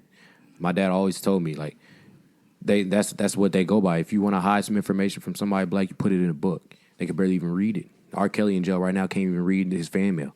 He can't even read the Bible that's in there. It's just sitting there. It's decorations. Like, it's just that's the severity of the issue, our education. Like, we can't even get an education because our social justice system is, I'm going to lock your ass up and you will never even learn because you didn't learn how to read before you got in here. Well, shit, you shit out of luck when you got in here. I mean, so our like, education system is just trash. It's just trash anyway. So, like, that's why we need somebody to give a fuck. We need somebody to look, all right, you claim you want to do this? Well, do it like this then. Do it the real way. If you claim you want to do it, even if they don't give a shit, the fact that it's done, I'll take that.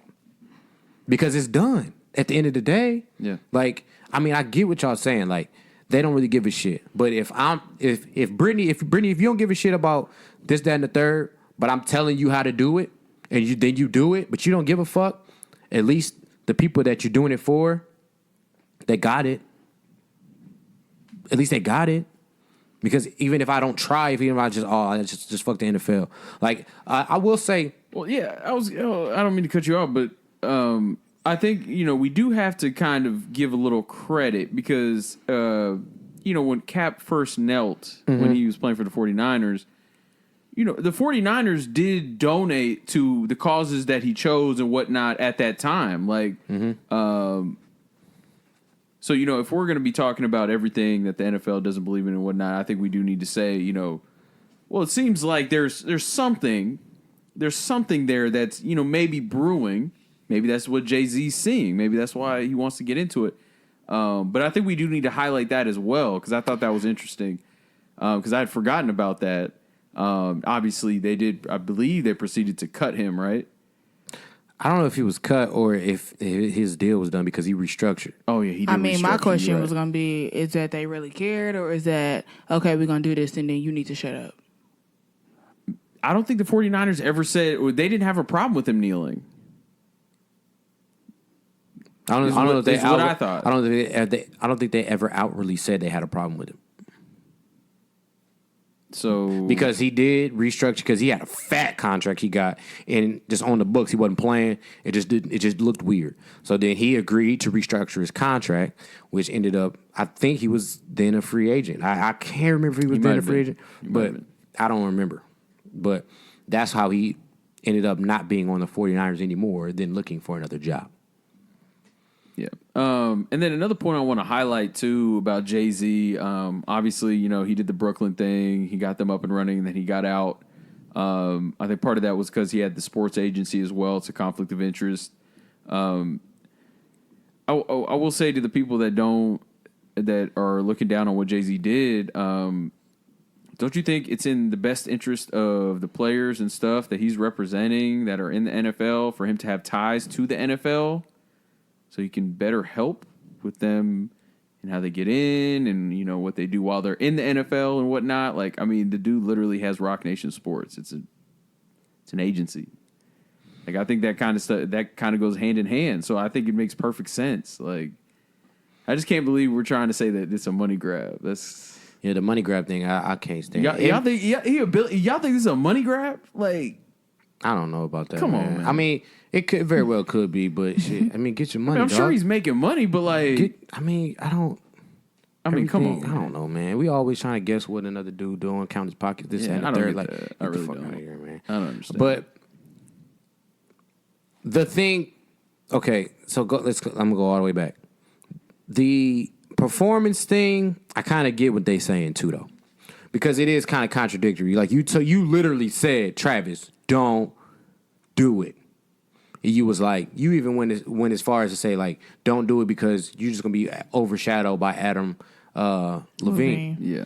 In which he was, Yeah. because they gave him like a little section of the performance, and then he went ahead and took it all over, and so it does kind of look a little like you told all these people not to do it, and everybody was like, no, Rihanna said no, Cardi B said no, and like, but then now you make it a deal, but at the same time, it's like, all right, well now let me reposition the deal to kind of get some leverage now for me and my people here. And you know, it may be a wrong move, and he may renege in some way, or he may get out of it later. And you know, maybe I was wrong, this, that, and the third. But I'm not one to say his intentions are impure. But maybe some people feel like, you know, I gotta say what I gotta say in a real way because we love you.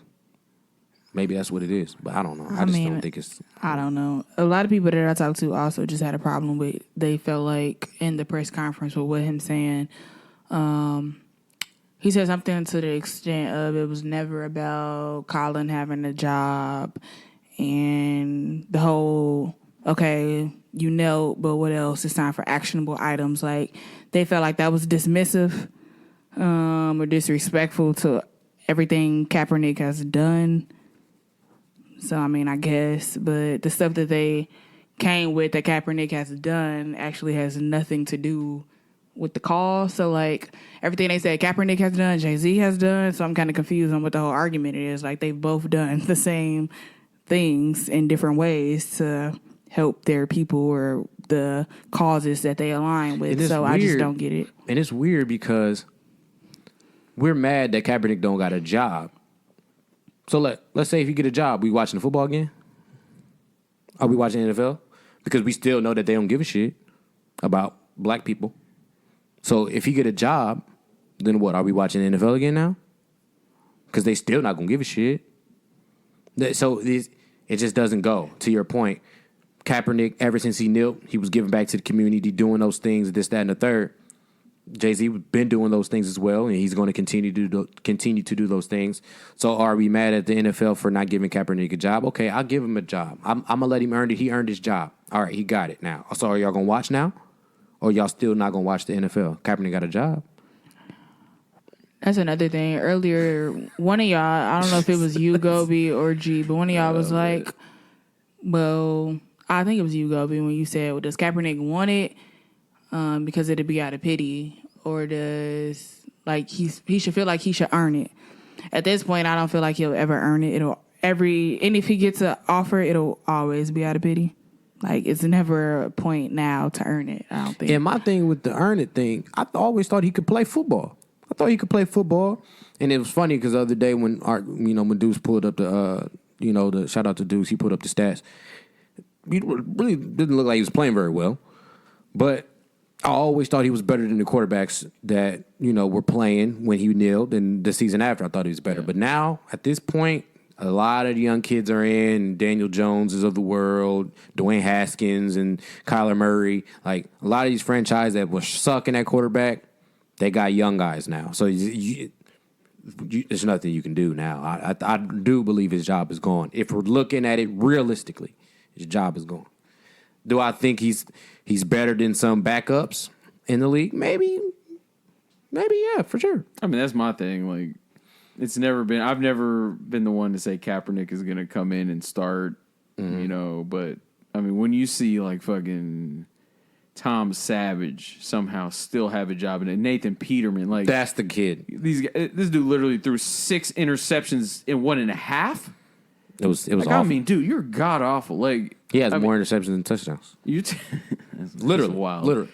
You telling me Kaepernick ain't better than this dude? That's the shit that I'll be talking about. Like, this dude should be at least on the bench of some NFL team.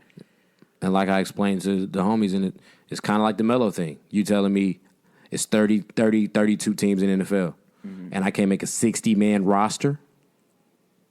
That looks fishy. It definitely looks fishy. So I don't think he's gonna get an NFL job. I will say, I'm not trying to count niggas' pockets or anything like that, but I think Jay-Z felt more secure doing this because he does have the Nike deal now. He's making he has an income and whatnot. So now it's time for the action. We can't kneel for another season, or obviously keep kneeling, but that can't be all we do. Right. It's time for action at some point. I don't get why he would have to consult Kaepernick. I think it's just out of respect Well, because he lost the most. if Kaepernick says no, what are we on? That's my thing. He should tell him, but his decision shouldn't be weighed on what Kaepernick says. Oh yeah, I mean, no. My thing was, you don't have to. You're grown, but sign him on to be a part of it. Maybe he could have been That's your what Gobi said. something, and then he also makes the plan or whatever you're doing. He should be in the conversation. But that's what Gobi said. What if he said, "All right, I want you to be," but what if Kaepernick said no? Then don't do it at all. No, and that's what I said. It was never a question of can I do this? I'm grown. But if you're willing to, I'm gonna talk to you beforehand and see, hey, do you want to jump on board with this? No. This is what I'm doing. Cool. I'm gonna still do it, and I'm Okay. letting you know I'm still going to do it at this very moment. All right, cool. That's what I'm saying. It should have been an initial conversation to see if he wanted to be a part of it first. And I can agree with that. I do, out of respect. Because without him kneeling, this wouldn't even be a thing. Right, that's what I'm saying. He lost the most. I do agree. He lost the most. He was the initiator. But then at the same time, I always think back to the NBA. Abdul Raif, I believe is his name. He knelt in the NBA. We didn't stop watching the NBA because he got blackballed too. Now we watching LeBron and Curry and them, and Yeah, that's a good point. So I don't know. I just think we need to get back to the root of What all year this. was that? That was whew. Times have changed. Shoot. If anything, that's when it was worse. That was before the riots. I don't think people was as radical. That was before Emmett Till and the riots. I wasn't born. No, the riots was in '92. I was before that. Arguably, I, to your point, I never get the it's worse now thing. I don't think it's worse now. I just think you can see it more, right? The racism and things of that nature, your social injustices and things like that. I just think you can see it more. I don't know which one is worse, but I will say that there's a lot of these things that have repeated themselves. And now that they've repeated themselves, okay, now what are we going to do to help prevent these things from happening again and again and again? Right. The only thing, I wouldn't say the only thing. That is totally wrong. That's not the only thing. But at least he's doing something. He's trying. Are we going to have the defeatist attitude? Shit, it ain't never going to change. We just not going to do nothing. I will say, make our own league. Ice Cube done made his own league. We don't even need y'all. We going to just do our thing. Y'all do y'all. That's cool. It's definitely attainable. I think people overblow the NFL too. How NFL obviously has a wide following within this country, but it's not like it's fucking soccer or some shit where it's global. We could make a league. We only have to take over one country. My thing is, That's all we have to do. If we made our own league, the NFL wouldn't have a league because majority 80% of the players are black. That's why I say it's feasible. Right. And that's the thing. I've always thought that. If we made our own league, the only thing that separates is the NFL pays the most. Yeah. So if we made our own league, we took all the athletes, we would have a league. They wouldn't have a league because they wouldn't have no players. Now, they probably would have some players. They wouldn't be as good. You wouldn't have Aaron Donald. You wouldn't have a Khalil Mack. It would go back to the days where they were fucking wearing leather helmets and shit, So, but that's quote unquote radical. I don't. Not radical at all, but yeah. Shout out to Jay-Z, man. I'm interested to see what he's. I honestly do. didn't think we was going to agree on this. Really? I don't know. The first thing I thought when I read the great piece that Jamel put out was, wow. First of all, I couldn't believe the title of it. Yeah, the title was The title was, I was like, wow. That was a very captivating headline. Jay-Z gets Kaepernick, what was it? It was something crazy. I can't remember. I gotta find this at this point. But it definitely was caught my eye. Let me see. And then what's her publication? She's a part of the The Atlantic. Atlantic. That's what it was. But the title was Jay-Z helped the NFL banish Colin Kaepernick. Like, what? yeah, like- That's the thing I didn't agree. I was like That's what was weird though, because she didn't say that in the article. she didn't say nothing like that. In So the that article. was like a bait headline, but yeah. She literally said nothing like that. how in the did Jay-Z help with that? He's been blackballed for 3 years by the NFL. What does Jay-Z have to do with that? Nothing. It's time for change. All these people are kneeling. They shouldn't have to kneel. Like we need to be putting actions to the words, what we're doing out there, like things like that. To and put the really- icing on the cake, Gobi. When it was like the anniversary of the Neil thing, when Kaepernick had posted that video, there's a little girl in the courtroom and said, "We shouldn't have to protest for y'all to treat us equal. Right. We shouldn't have to do this. We shouldn't have to protest for y'all not to shoot us on a traffic stop. Exactly. Like we shouldn't have to do that at all. We shouldn't have to make a deal with y'all for halftime shows." So we can get some justice in our education system, in our social justice system, and we shouldn't have to do that. Y'all should have the morals and values of within yourself to treat the next man just like it was you. Like Right. it's just trash, man. It really is, man. But yeah, I guess in closing, man, shout out to Jay-Z, man. But for real, like I still want to have this conversation though, for real, because if y'all disagree with me, I'm just gonna speak for myself. If y'all disagree with me, holler at me, please. Yeah, because yeah. I love these conversations. I think Definitely. they're enriching. I think they're needed. We need to have the conversation. But if you disagree, please hit comments, hit my line, whatever, bro. Because this is real. This means something to me. For Yeah, if real. you see us out, I don't mind having this conversation for sure. But I'm disappointed. I will say, I'm disappointed. I'm very disappointed in some people, man. I really am. That's crazy, man. I mean, my only thing is I don't know what people wanted. They don't Like, know did what you they want us to keep kneeling and keep not watching? How They long didn't was wanna that watch. gonna last? That just shows me you were acting Did without you- thinking. Like, did you want Jay-Z to pass? Like, I just don't get what people wanted. And let's be real, like I said, or we all said, like, there has to be somebody at the table to represent us for us to get any type of justice. Like, you cannot depend on these white organizations to care about us. They're never going to care. Like, they can't begin to even understand how to care. So it's like, They really don't. I don't even know what you wanted Like from they, them. and So. it's almost sad because they don't really. And it's a white male, like white male men especially are the most oblivious. oblivious, and they're not oblivious. I will never give them that much credit. They just don't care. They're definitely not oblivious. They don't care. They strive for their own mission and their own goals. Oh and yeah, so the old white guys. They that's don't what it give a damn. is. But it's like like you were saying the other day, like at work, like I don't even think that some of these white dudes they don't even really know. They're totally unconscious. To Yeah, I've worked with a few white males and I can't stand it. and it's kind they of are the it's kind of same. cringy. We love white people though. Some of them. but like what I was saying,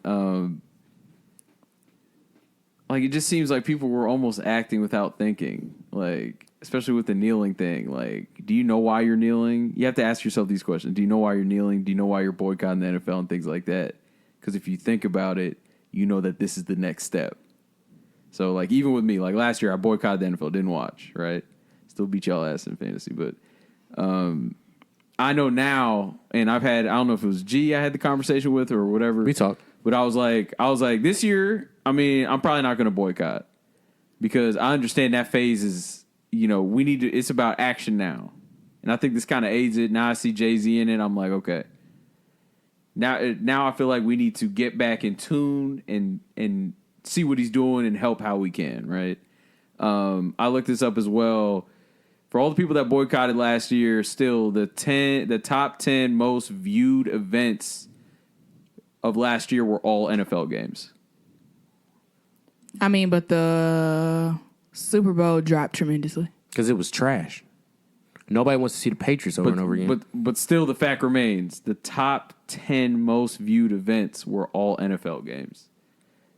And people are claiming that the ratings are down. You know, they're all this stuff, but that still stands. But even if the ratings are down, they're still the most watched. Exactly. Your rating can be down, but if your program is still the highest, the best, it's still going to be the best. It can't, you know. But like, you know, and I'm not like huge into the NFL, so it's not like I'm gonna be watching every Sunday or like anything like that. But I also understand, like, you know, maybe our energy should be used in a different way. And I also almost, don't. I mean, so. I'm also not going to shit on nobody that's boycotting. You No. boycotting? All right, cool. I feel it. Yeah, this is just how I feel. Yeah. You know, so.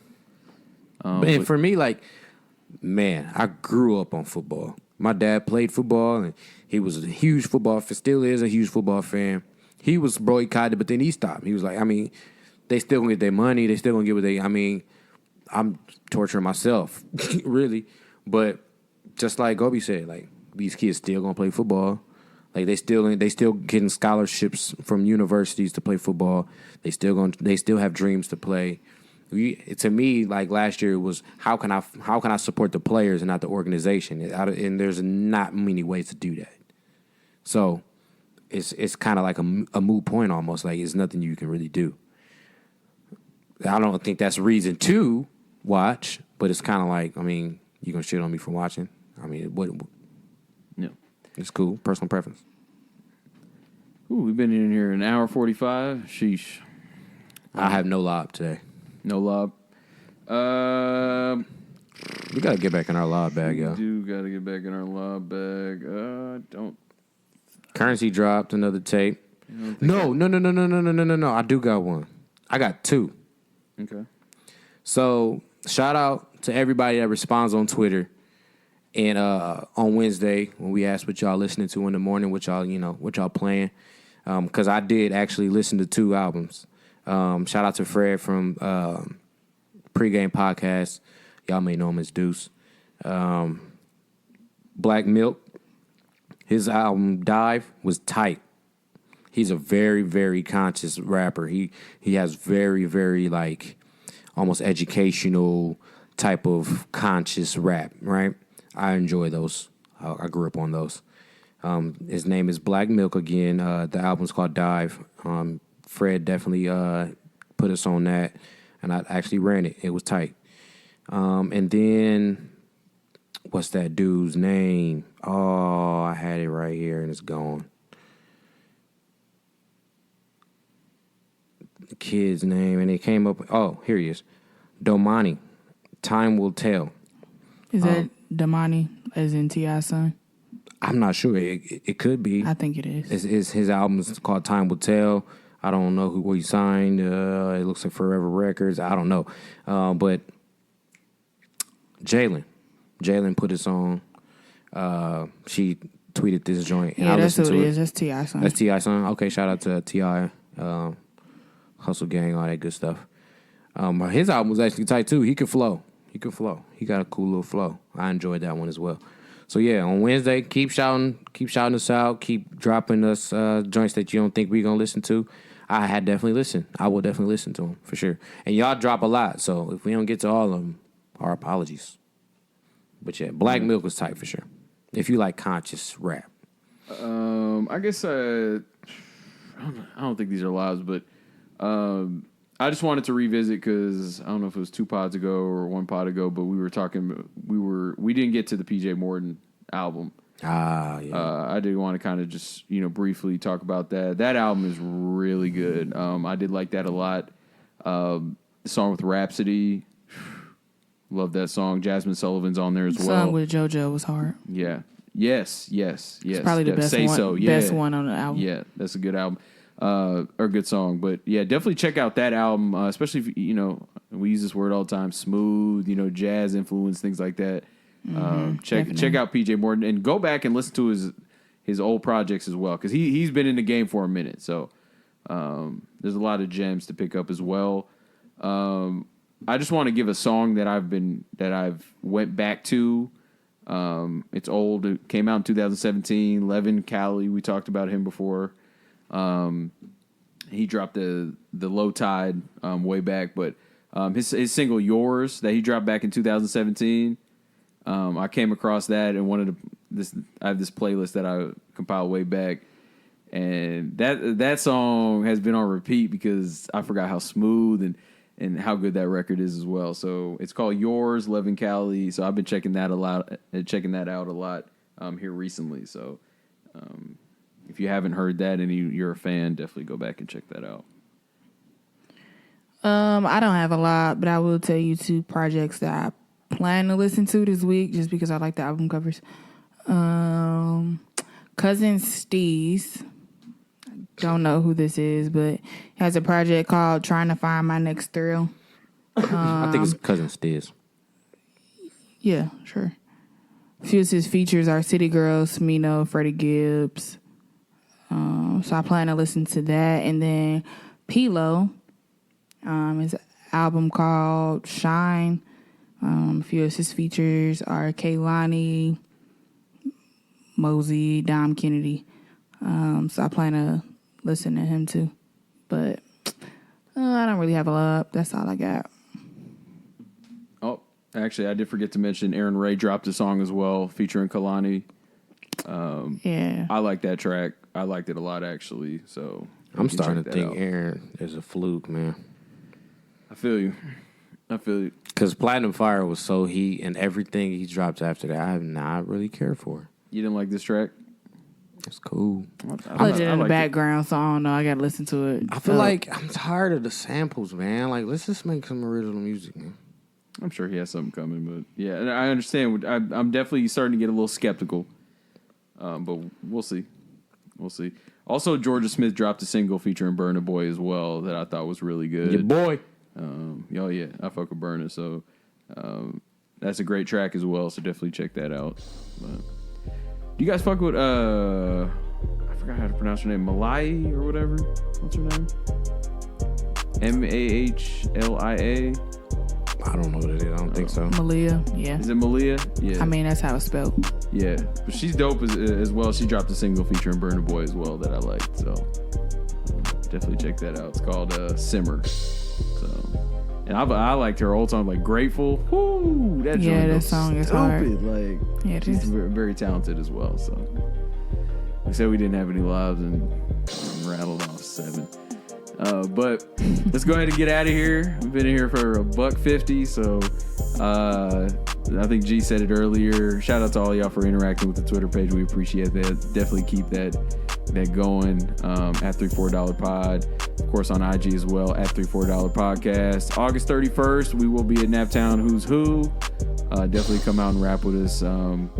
August 31st, if I can talk. For that's coming up as well. So, yeah, I think that's it. Shout out to everybody, and we out.